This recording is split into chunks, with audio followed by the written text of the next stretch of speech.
Letošnji tedni vseživljenjskega učenja bodo potekali med 10. majem in 16. junijem. Ker gre za zelo obsežen projekt, tudi organizacija tega poteka že dolgo vnaprej. Prejšnjo sredo so se v knjižnici Medvode na kratkem informativnem sestanku zbrali soustvarjalci, ki bodo predstavljali in z nami delili svoje znanja, veščine in spretnosti, med drugim seveda tudi na osrednjem dogodku, na paradi učenja oziroma 13. tržnici znanj v Medvodah v drugi polovici meseca maja. V občini Medvode lahko v okviru vseslovenske akcije Tedni vseživljenjskega učenja pričakujemo kar 5 tednov učenja za vse življenje. Akcija sicer poteka že 29. leto pod sloganom Slovenija učeča se dežela. Letos skromno temo Učenje za življenje naj krepi in radosti, ki pa za ustvarjalce ni obvezujoča. Imamo na ogrlici naših skupnih tem in akcij kar okrog 15 tem, se pravi, zajemamo vse področje, vse tematike, plus poleg tega smo pa odprti tudi za vaše lastne teme izvajalcev. Tedni vseživljenjskega učenja so sicer najvidnejša promocijska kampanja na področju izobraževanja in učenja v Sloveniji, ki ga pripravlja Andragoški center Slovenije v sodelovanju s stotinami ustanov, skupin in posameznikov, med drugim tudi s kulturnim društvom Sejalec umetnosti, ki tokrat deluje pod lokalnim sloganom. Zelena vrata za učenje in življenje.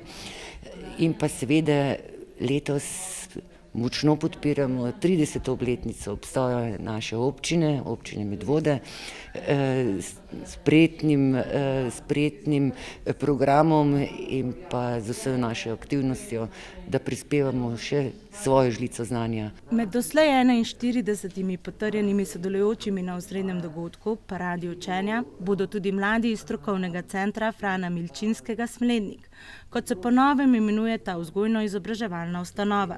Na tednih vseživljenjskega učenja so sodelovali že 4-krat, letos prvič pa se bodo predstavili tudi na tržnici znanj v Medvodah, ki bo letos potekala 13. in to 22. maja. Z tehnikami izdelave destilatorja eteričnih olj in pa samo destilacijo eteričnih olj.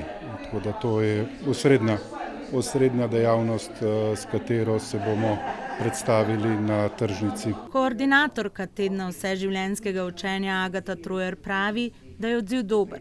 Veselijo, da učenje, izobraževanje in usposabljanje odraslih, s katerim smo po njenem mnenju v teh naših krajih kar malo podhranjeni, v sodelovanju z ostalimi ustanovami ta znanja delijo medgeneracijsko. Da gre med sektorje, da je vključeno tudi usposabljanje na delovnih mestih, da se lahko vsak zainteresiran odloči oziroma izbere svoj program, svojo veščino, ki bi jo rad nadgradil. Pri festivalu gre torej za prenos znanja med generacijami, strokami, različnimi skupnostmi. Jaz menim, da je neformalno učenje pomembno,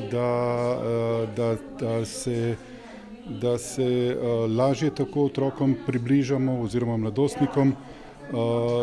Niso toliko obremenjeni z obliko in pa z samo strukturo. Izobraževanje lahko bolj sproščeno, bolj dostopno. V naši občini letošnje dogajanje poteka tudi pod sloganom o praznovanju 30-letnice občine. Moč dobrih vezi skupnost gradi. Od najmlajših nog nas otroci učijo. Ne učimo samo starši in pa stari starši otrok, ampak je največji potencial, ko jih vključimo v vseh njihovih obdobjih in ko potem oni prenašajo znanja nekaj na nas, nekaj pa potem na svoje sovrstnike. Ustanove, interesne skupine in posamezniki oziroma vsi, ki ste pripravljeni prenašati svoje znanja naprej, se lahko še vse do 10. maja prijavite k sodelovanju.